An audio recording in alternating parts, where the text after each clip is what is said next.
Hey guys, welcome back to Simply Bailey.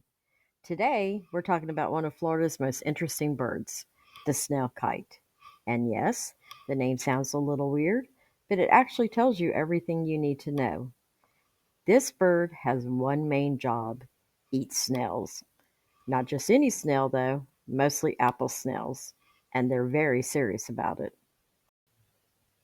The snail kite has a super curved beak. It's not just for looks, it's like a built in tool, perfectly shaped to pull a snail right out of its shell. No cracking, no smashing, just slide it out and eat it. Kind of impressive, isn't it? You'll usually find them around freshwater wetlands. Think marshes, lakes, slow moving water. Places like the Everglades are perfect for them. Everglades National Park is actually one of the best places to spot them. They don't rush around like some birds. They glide low over the water. Slow, focused, just scanning. And when they spot a snail, they drop down fast and grab it with their talons. Then they fly off to eat it somewhere nearby. Now here's something interesting. Snail kites are super specialized. Their whole lifestyle depends on one food source, which sounds risky because it is. If the snail population drops, the snail kites struggle too. That actually happened.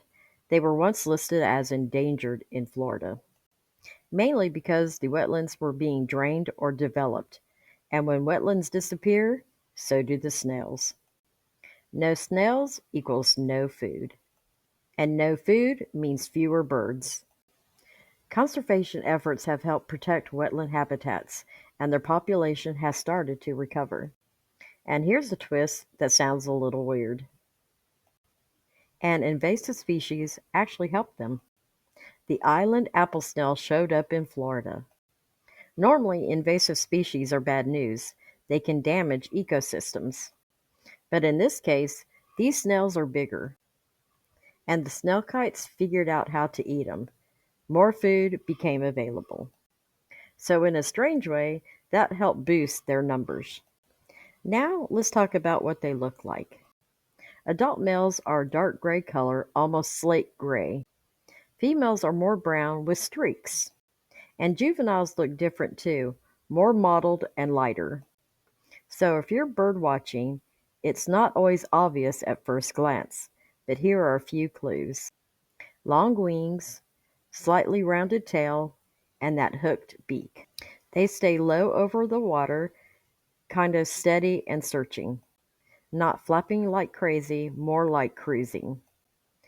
Their feet are adapted for grabbing slippery prey. Because, yeah, snails are not exactly easy to hold on to.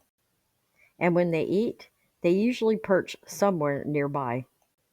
They'll hold the snail and carefully pull it out. Also, they're pretty quiet birds. You're more likely to spot one before you hear one.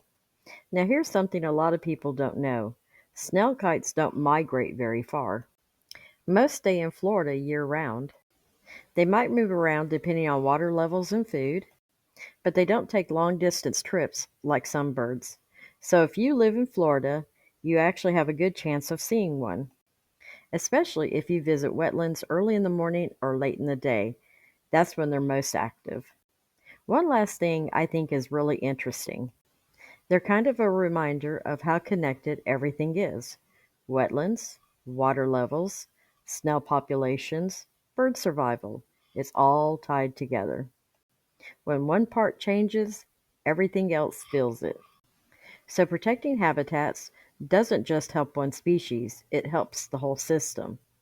All right, that's it for today. If you enjoyed this, don't forget to subscribe to Simply Bailey. And if you ever see a snail kite, tell me where you spot it. I'd love to hear your stories. I'll see you on the next one.